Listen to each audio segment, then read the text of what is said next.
السلام عليكم ورحمة الله وبركاته. الحمد لله رب العالمين، والصلاة والسلام على خاتم الأنبياء والمرسلين نبينا محمد بن عبد الله وعلى آله وصحبه ومن تبعهم بإحسان إلى يوم الدين. أما بعد، أعوذ بالله من الشيطان الرجيم. وما أرسلناك إلا كافة للناس بشيرا ونذيرا.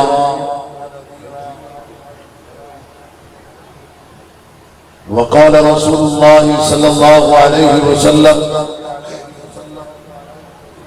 أنا خاتم الأنبياء لا نبی بعدی ولا رسولا.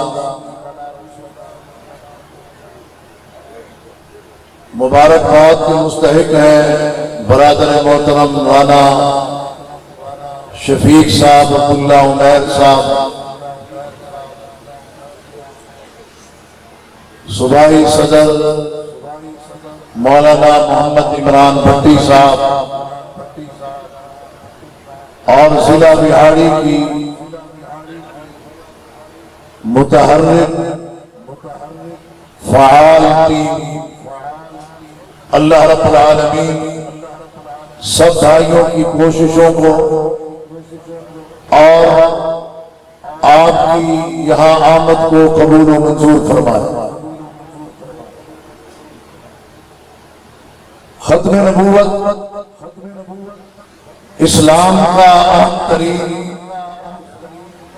بہترین، حساس ترین، عمدہ ترین، اعلیٰ ترین موضوع، کیونکہ اس کا تعلق کائنات کی اس ہستی سے ہے جن کے سر پہ اللہ نے ختم نبوت کا تاج سجایا، جن کے دو کاندھوں کے درمیان ختم نبوت کو ثبت کیا، مہر نبوت کو چسپاں کیا. اس موضوع کا تعلق اس عظیم ہستی سے ہے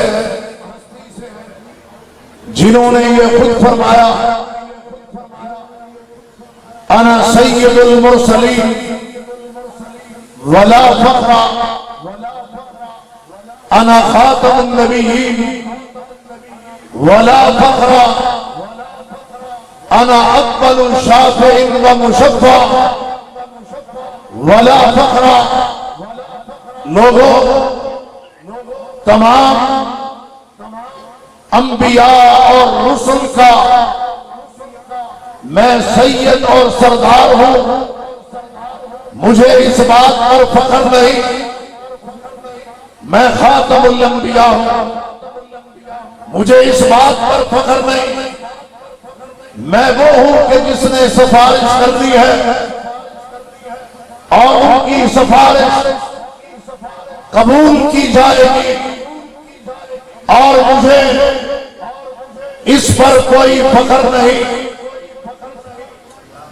کائنات کی وہ عظیم ترین ہستی جن کے متعلق رب نے کہا: اِنَّا أَعْطَيْنَاكَ الْكَوْثَرَ. میرے حبیب، ہم نے آپ کو خیر کثیر عطا کی ہے، معجزات دیے ہیں، قرآن کو نازل کیا ہے. آپ وہ ہیں جنہیں ہم نے حوض کوثر عطا کیا، اور آپ وہ ہیں جنہیں دیگر انبیاء پر فضیلت دی گئی ہے. حضرات گرامی، عقیدہ ختم نبوت کے موضوع کا تعلق حبیب کبریاء محمد رسول اللہ صلی اللہ علیہ وسلم کی ذات اور آپ کی ہستی سے ہے، اور قرآن مجید اور کتب احادیث اس حوالے سے بھری پڑی ہیں کہ آپ خاتم النبیین ہیں. آپ کے بعد کوئی نبی اور کوئی رسول نہیں آئے گا۔ امام کائنات نے یہ بات خود ارشاد فرمائی، فضلت علی الانبیاء بست، 6 چیزیں اللہ نے دے کر میری فضیلت اور برتری کو دیگر انبیاء پر ثابت کیا ہے۔ مجھے 6 چیزوں کے ساتھ فضیلت دی گئی ہے، ان میں سے پہلی کیا ہے؟ اوتیت جوامع الکلم، اللہ نے مجھے جوامع الکلم عطا کیے ہیں۔ امام کائنات بات تھوڑی اور چھوٹی کرتے تھے اور اس کے معانی اور مطالب بڑے بڑے آج بھی ہیں۔ یہی وجہ ہے کہ ایک وہ حدیث جو آپ کی زبان اقدس سے جاری ہوئی ہے، بڑے بڑے محدثین جب اس کی شرح کرنے بیٹھے ہیں، اس سے مسائل کا استنباط اور استخراج کرنے بیٹھے ہیں، تو انہوں نے ایک حدیث کی تحقیق و تشریح میں کتابیں بھر ڈالی ہیں۔ فرمایا اوتیت جوامع الکلم، مجھے جوامع الکلم عطا کیے گئے ہیں۔ نصرت بالرعب، رعب کے ساتھ، دبدبے کے ساتھ، ہیبت کے ساتھ میری مدد کی گئی ہے۔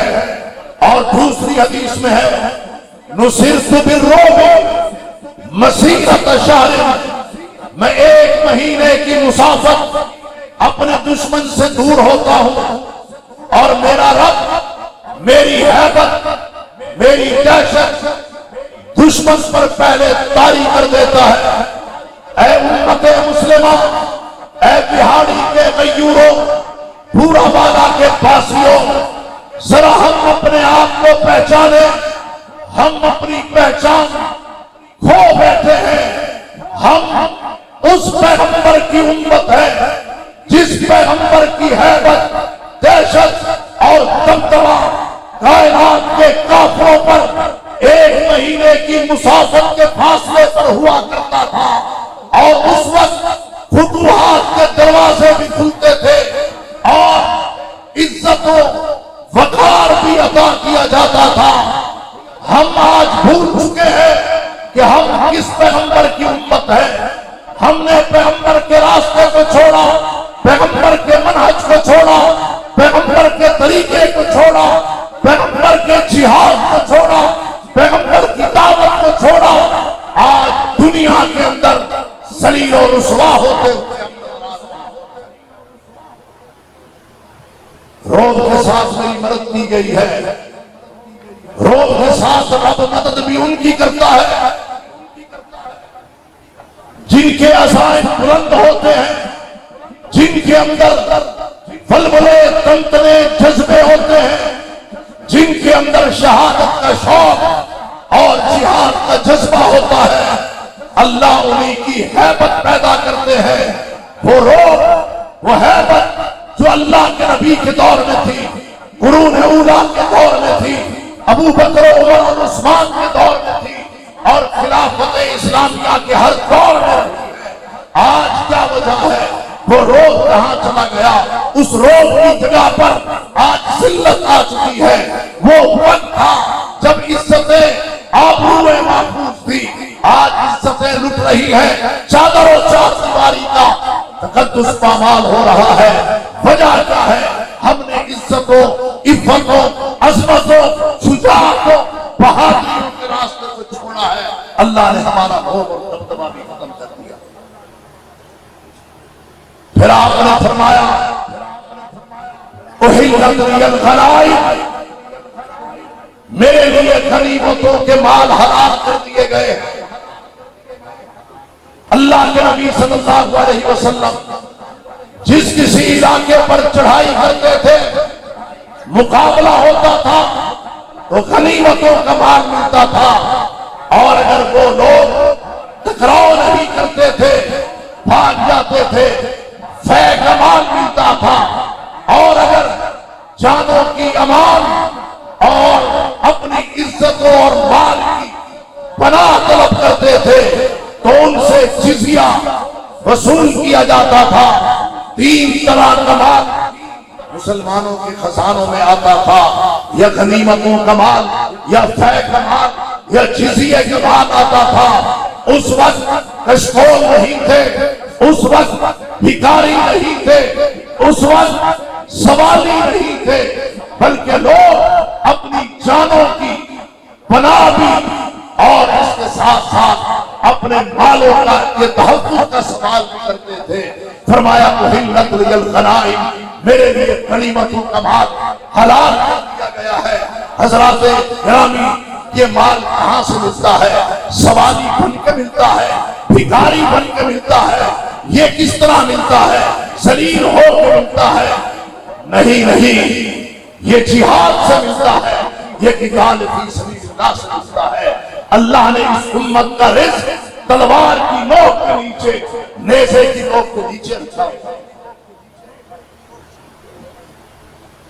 آج ہمارے ماہر معاشیات بڑے بڑے گر اور طریقے بتاتے ہیں، یہ اپنا لیا جائے، یہ اختیار کر لیا جائے تو ہم مالدار ہو سکتے ہیں، قرضے ہمارے ختم ہو سکتے ہیں، فلاں اور فلاں چیز بہتر ہو سکتی ہے، ہماری معیشت مستحکم ہو سکتی ہے۔ اور تم رکھو اپنے فارمولے اپنے پاس۔ ہمارے پاس فارمولہ کس کا ہے؟ آمنہ کے لال محمد رسول اللہ صلی اللہ علیہ وسلم کا ہے۔ فرمایا جعل رزقی تحت ظل رمحی وجعلت الذلۃ والصغار علی من خالف امری۔ عرش والے رب نے میں محمد کا، میری امت کا رزق، معیشت کا استحکام جعل رزقی تحت ظل رمحی، نیزے کی نوک کے نیچے رکھ دیا ہے۔ یہ نیزہ جب سینے جا چلے گا، یہ نیزہ، یہ تلوار جب حکومتوں کو توڑے گی، جب ظالموں سے اقتدار چھن جائے گا، اللہ تبارک و تعالیٰ نے ان کے اموال، ان کے محلات، ان کے خزانے امت محمدیہ کے قدموں میں ڈالے گا۔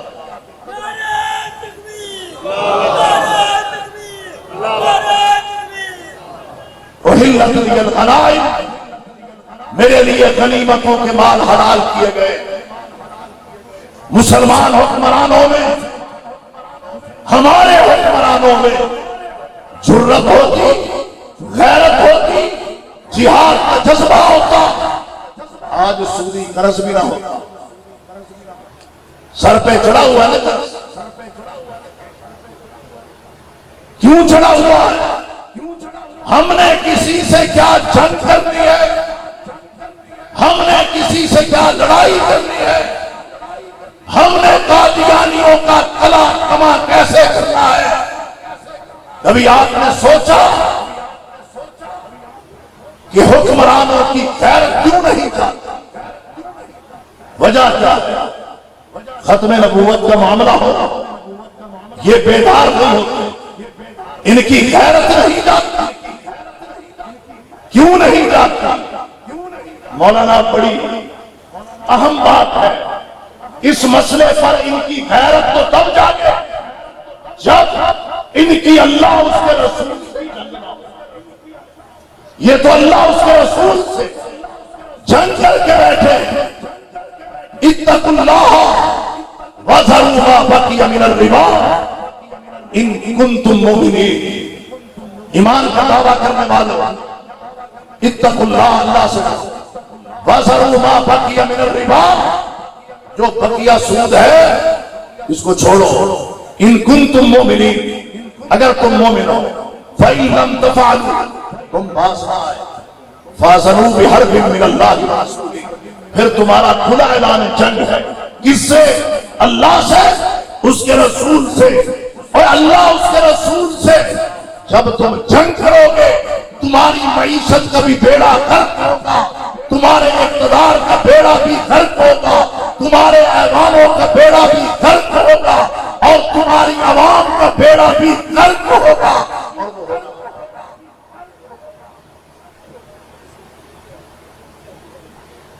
فصلیں تباہ ہیں۔ آج ہی مجھے بتا رہے تھے بہاولپور میں، احمدپور میں لوگ زمیندار ملنے کے لیے آئے، گندم کی فصل ہے تو وہ تباہ، جھاڑ پوری نہیں، کپاس کی فصل ہے تو وہ تباہ، میں نے کہا بھائی مجھے ایک بات بتا، فصلیں اگاتا کون ہے؟ یہ رب اگاتا ہے۔ پھل دیتا کون ہے؟ اللہ دیتا ہے۔ بھٹی کپاس گندم اناج اللہ پیدا کون کرتا ہے؟ کہا اللہ کرتا ہے۔ وہ اللہ کے بندو تم نے تو اللہ اس کے رسول سے جنگ کر رکھی، تمہارا لقمہ حیات تنگ ہوگا۔ اس میں فراوانی نہیں، اس میں فراوانی نہیں۔ اور ہمارے ملک میں زرعی ترقیاتی بینک، نام اس کا رکھنا چاہیے زرعی تنزلیاتی بینک۔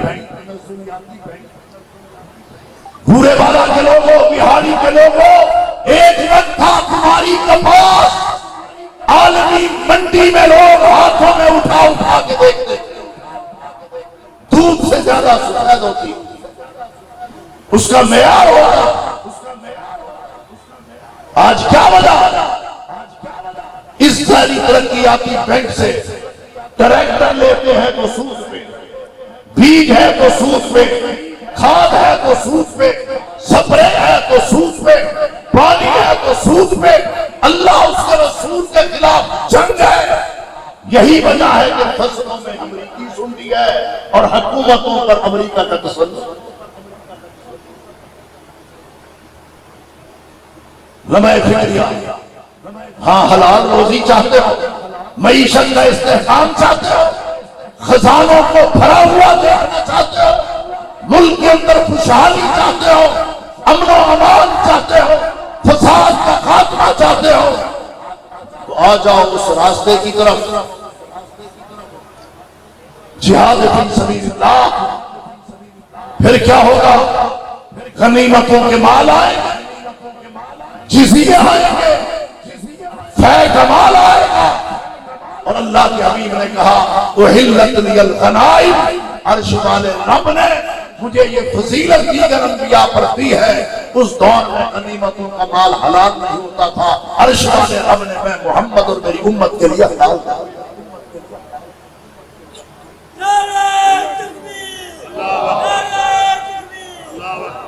جو الہی الارض طہورا ومسجدا، اللہ نے اس زمین کو میرے لیے پاکیزگی کا ذریعہ اور سجدہ بنا دیا۔ جہاں نماز کا وقت ہو جائے نماز پڑھ سکتے ہو، کوئی چیز نہ ملے زمین پہ پڑھ سکتے ہو، پانی نہ ملے مٹی پاک کے سے تیمم کر سکتے ہو۔ اللہ نے سجدہ بھی بنا دیا، پاک بھی بنا دیا، پاکیزگی کا حصول کا ذریعہ بھی بنا دیا۔ پانچویں بات، پانچویں فضیلت، ارسلت الی الخلق کافہ، رب العالمین نے میں محمد کو ایک قبیلے، برادری، کنبے، خاندان، علاقے، محدود جغرافیے کے لیے نبی بنا کے نہیں بھیجا، رسول بنا کے نہیں بھیجا۔ ارسلت الی الخلق کافہ، پوری انسانیت کے لیے، پوری کی پوری انسانیت کے لیے۔ وما ارسلناک الا کافۃ للناس بشیرا ونذیرا، بنا کے بھیجا۔ اور چھٹی فضیلت، وختم بی النبیون، نبوت کا سلسلہ اللہ نے ختم کر دیا۔ میں اس سلسلے کو ختم کرنے کے لیے آیا۔ میرے بعد کوئی نبی اور میرے بعد کوئی رسول، بولو بولو، نہیں آئے گا۔ اللہ اکبر کبیرہ۔ اور جو آئے گا وہ کون؟ بورے کے بالا کے لوگوں بیدار ہو یا سو گئے ہو؟ جو آئے گا وہ کون ہو؟ سیکون فی امتی ثلاثون دجالون کذابون کلہم یزعم انہ نبی انا خاتم النبیین لا نبی بعدی۔ 30 آئیں گے، جھوٹے آئیں گے، دجال آئیں گے، کذاب آئیں گے، فراڈی آئیں گے، فریبی آئیں گے، مکار آئیں گے۔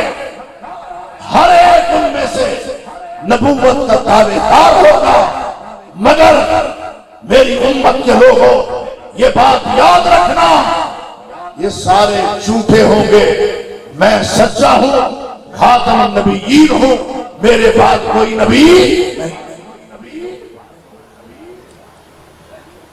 یہ بات صرف دنیا کی نہیں، آخرت کی بھی۔ عیسیٰ علیہ السلام کے پاس لوگ جائیں کہ آپ روح اللہ ہے، آپ کیا کریں؟ اللہ کے حضور ہماری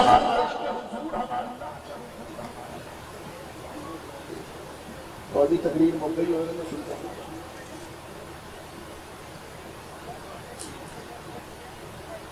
عیسیٰ علیہ السلام کے پاس جائیں، آپ ہماری سفارش کریں۔ وہ کیا کہیں گے؟ آپ کس کے پاس جاؤ؟ اے تو محمد صلی اللہ علیہ وسلم کے پاس جاؤ۔ فَإِنَّهُ خاتم الانبیاء۔ سفارش میں نہیں کر سکتا، اس کام کے لیے کس کے پاس جاؤ؟ محمد مصطفیٰ کے پاس۔ بات اتنی بھی کہہ دیتے تو پوری تھی، لیکن اگلا جملہ بھی تھا کہ وہ خاتم الانبیاء ہے۔ پھر وہ لوگ اللہ کے حبیب کے پاس آئیں، فَيَقُولُونَ، وہ کہیں گے اللہ کے حبیب اے محمد صلی اللہ علیہ وسلم آپ ہماری سفارش کیجیے۔ کیوں؟ اس لیے کہ آپ خاتم النبیین ہیں۔ اللہ نے دنیا میں ہی صرف اپنے پیغمبر کی ختم نبوت کا ڈنکا نہیں بجوایا، سفارش اللہ بعد میں کروائے گا، سفارش اللہ بعد میں سنے گا۔ پہلے ساری امتوں سے اس بات کا اقرار کروائے گا، عیسیٰ علیہ السلام سے اللہ اقرار کروائے گا، اور اسی طریقے سے تمام لوگوں سے اقرار کروائے گا کہ آپ صلی اللہ علیہ وسلم خاتم النبیین ہے۔ اقرار پہلے ہوگا اور سفارش بعد میں۔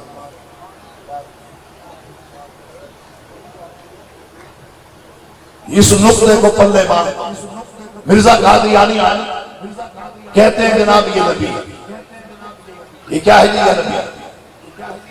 کس نے بھیجا؟ کہتے ہیں سامراج نے بھیجا۔ اور ہم کسی سامراج کو نہیں مانتے، ہم اس رب کے راج کو مانتے ہیں جس کا راج پوری کائنات ہے۔ کسی سامراج کو نہیں مانتے، اس رب کو مانتے ہیں جو عزتیں دینے والا، جو نبوتیں بانٹنے والا، جو رسالتیں عطا کرنے والا۔ ہم اس رب کو ماننے والے، کسی سامراج کو نہیں مانتے۔ میں نے کل بھی کہا تھا یزمان میں کہ عرش والے رب نے ختم نبوت سینے پر نہیں لگائی، پیچھے لگائی۔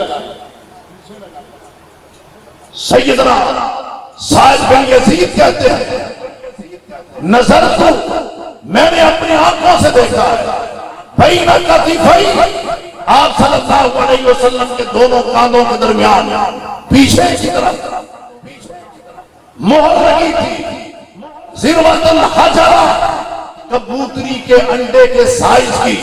رب نے مہر پیچھے لگائی ہے۔ پیچھے کیوں لگائی ہے؟ اس لیے تاکہ دنیا کو پتا چل سکے آپ کے پیچھے کوئی اور نبی ہے، کوئی نبی نہیں۔ کہتے ہیں ہے، میں نے کہا یار سادہ سی بات ہے، یہ دکھاؤ ہے کہ نہیں؟ وہ کیا ہے؟ اگر مرزا نبی ہے تو اللہ کے حبیب نے سبحان الذی اسری بعبدہ لیلا من المسجد الحرام الى المسجد، بولو مسجد الاقصی، وہاں امامت کروائی ہے۔ پیچھے مقتدی کون تھے؟ کون تھے؟ انبیاء۔ میں نے کہا ان ناموں میں، انبیاء کے ان ناموں میں مجھے مرزے کا نام دکھا جنہوں نے پیچھے نماز پڑھی ہے، وہ سب انبیاء اور رسول کی امامت میں نماز پڑھی ہے۔ کیا اس وقت اسود عنسی تھا، مسلمان کذاب تھا، سجا تھی، مرزا قادیانی تھا، یہ سارے جھوٹے کذاب اور دجال نہیں تھے، امام کائنات کے پیچھے تھے تو سارے سچے انبیاء۔ یہ آیا کہتا جہاد ختم، بھی کیوں ختم؟ کہتے ہیں انگریزوں کو بڑی پیٹ میں پیڑ ہوتی ہے، درد ہوتا ہے، مسلمانوں کا مقابلہ سفید سامراج نہیں کر پاتا۔ مسلمان جب جانوں کو ہتھیلیوں پر رکھ کر میدان مقتل میں نکلتے ہیں، سرفروش بن کے نکلتے ہیں، مجاہد بن کے آگے بڑھتے ہیں، بلبلوں تنتروں اور جذبوں کے ساتھ آگے بڑھتے ہیں، پھر کفار کی صفیں چیرتے ہوئے، گردنیں اڑاتے ہوئے، نعرہ تکبیر بلند کرتے ہوئے، فتح کو اپنے ماتھے کا جھومر بنا کے جب جھوم اٹھتے ہیں تو کائنات کے کافر پھر دوبارہ ہمت نہیں کرتے کہ میدانوں میں آ کے مقابلہ۔ اس لیے مرزا نے کہا جہاد کا آج کے بعد خاتمہ ہے۔ مرزے کا خاتمہ ہو گیا، جہاد جاری تھا، جاری ہے اور جاری۔ الجہاد واجب الی یوم القیامہ۔ بورے والا کے لوگوں بولو جہاد کب تک جاری رہے گا؟ کسی ظالم کا ظلم، کسی عادل کا عدل جہاد کو روک سکتا نہیں۔ دشمنان ختم نبوت سن لے، کسی بڑی فورس کی ضرورت نہیں۔ اگر حکومت نے، اداروں نے ان دہشت گردوں کو، ملک دشمنوں کو، اسلام دشمنوں کو، ان قادیانیوں کو نہ روکا تو پھر کسی بڑے لشکر کی ضرورت نہیں۔ یہ پورے بالا کے غیرت مند دکھاوے اللہ کے فضل و کرم سے۔ اس نے کہا جی جہاد ختم نہیں۔ لوگ یہ سمجھتے ہیں کہ اس نے صرف جہاد کا خاتمہ کیا، نہیں۔ نماز وہ نہیں پڑھتا تھا، روزے وہ نہیں رکھتا تھا، لوگوں کو کہتا تھا کہ یہ دیکھو جیب میں گڑ رکھا ہوا ہے، شوگر لو ہو جاتا تھا، اور جب شوگر لو ہوتی تھی اس کو پتہ ہی نہیں چلتا تھا۔ ایک جیب میں ڈھیلے رکھے ہوئے تھے استنجے کے لیے، دوسری جیب میں گڑ ہوتا تھا، اور جب شوگر لو ہوتی تھی وہ ڈھیلے کھا رہا ہوتا تھا اور گڑ کے ساتھ استنجا کر رہا ہوتا تھا۔ یہ انہوں نے بنایا کیا کہ جناب یہ نبی جس کے منہ کو شراب لگی اپنے حکیم کو کہتا تھا اصلی وائن، کہتے ہیں مشروب جو ہے آپ نے فلاں دکان سے اتا پتا لکھ کے دیتا تھا، آپ نے یہ خدمات خود پیش کر دی۔ پیغمبر کس لیے آئے تھے؟ احل لهم الطیبات ویحرم علیہم الخبائث، پاکیزہ چیزوں کو حلال کرنے، خبیث چیزوں کو حرام کرنے کے لیے آئے۔ اور مرزا کھاتا بھی خبیث چیزیں تھا، پیتا بھی خبیث چیزیں تھا، اور بدکاری بھی خبیث عمل یہ کیا کرتا۔ افیون کے ڈھیلے رکھے ہوتے بڑے بڑے، کیوں رکھے ہوتے؟ کہ حکماء نے کہا ہے کہ آپ اصلی افیون جو ہے اس کو دوائی میں استعمال کریں، تو آدھی ٹپ جو ہے وہ افیون میں ہے، اس لیے وہ یہ نشہ کرتا تھا۔ اور اس قدر بے غیرت، جہاں قرآن مکمل ہونا من الجنۃ والناس، قرآن کس کا کلام ہے؟ بات ذہن میں آئیے تو کس کا کلام ہے قرآن؟ جس کا کلام ہے اسی کے نام سے شروع ہو رہا ہے الحمدللہ۔ قرآن آیا کن کے لیے ہے نہیں پتا، پتا ہوگا تو 11 مہینے لپیٹ کے گھر رکھتے، تالے بند نہ رکھتے، غلافے لپیٹ کے نہ رکھتے۔ ہمیں یہ پتہ نہیں قرآن آیا کن کے لیے ہے۔ اتنی بڑی چٹھی، اتنا بڑا پیغام، یہ پیغام، یہ میسج موبائل پہ آ جائے ہمارا۔ روٹی کھا رہے ہو تو موبائل پکڑ کے چیک کرتے ہیں، تھوڑی دیر بعد موبائل بھی سالن میں گرا ہو، کہ جی میسج آیا، ایک وہ میسج جو موبائل پہ آتا ہے، ایک وہ میسج جو عرش والے رب کی طرف سے آیا ہے، وہ کیا ہے؟ قرآن، جس کا کلام ہے اسی کے نام سے شروع ہو رہا ہے، جن کے لیے آیا ہے۔ اب تو بولو کن کے لیے آیا ہے؟ انسانوں کے لیے۔ جس کا کلام ہے اس کے نام سے شروع ہے، جن کے لیے آیا ہے ان پہ مکمل ہو رہا ہے، من الجنۃ۔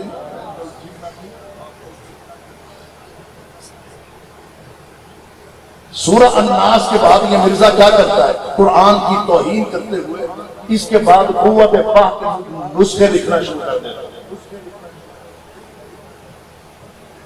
کہاں پر؟ قرآن میں، قرآن کی جلد کے اندر اس کی ذہنی فکری خباثت، خلاصت اور کمینی کا دراصل،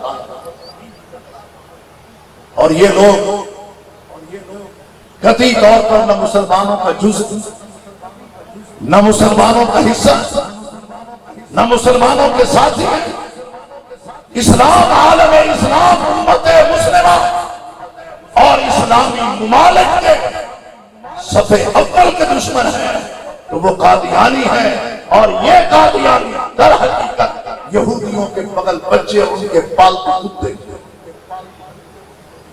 وہ یہودی جن کے متعلق رب کہتا ہے لَتَجِدَنَّ أَشَدَّ النَّاسِ عَدَاوَةً لِلَّذِينَ آمَنُوا الْيَهُودَ، انہوں نے ان کو تیار کیا۔ فلسطین میں اسرائیلی فورسز میں قادیانی اسرائیلی فوجیوں کے ساتھ مل کر غزہ میں قتل عام کر رہے ہیں۔ ان کی سازشوں، عیاریوں، مکاریوں، جاسوسیوں، بغیرتیوں کی وجہ سے آج مشرق وسطی عرق آلود ہے، غزہ اور فلسطین خون آلود ہے، اور اس قتل و غارت میں قادیانی یہودیوں کے ساتھ یوں کھڑے ہیں، ساتھ میں۔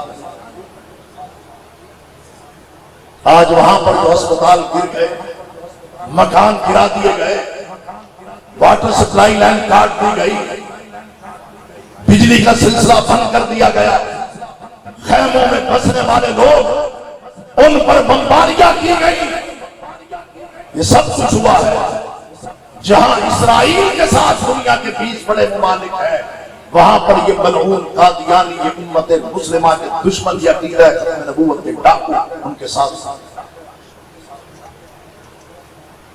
پیچھے نہیں۔ اور مرزا نے تو کہا بھی تھا، کہتا ہے کہ جناب، کبھی کہتے ہیں میں سیدہ فاطمہ الزہرا کی نسل سے، کبھی کہتا ہے ترکی النسل، آخر میں لکھتا ہے میں اسرائیل کی نسل۔ مجھے بات جو سمجھ آئی ہے وہ یہ ہے کہ یہ حرامی النسل، یہ حرامی النسل، کوئی حلال زادہ یہ کام نہیں کر سکتا جو اس نے کیا ہے۔ جب بھی کسی شخص کو آپ دیکھیں، نکتے کی بات بتا رہا کہ وہ امام کائنات کی توہین کر رہا ہے، اس کا شجرہ نسب اٹھا کے دیکھ لو، وہ نطفہ حلال کا نہیں، نطفہ حرام کا۔ حماز مشاء بنمیم مناع للخیر معتد اثیم عتل بعد ذلک۔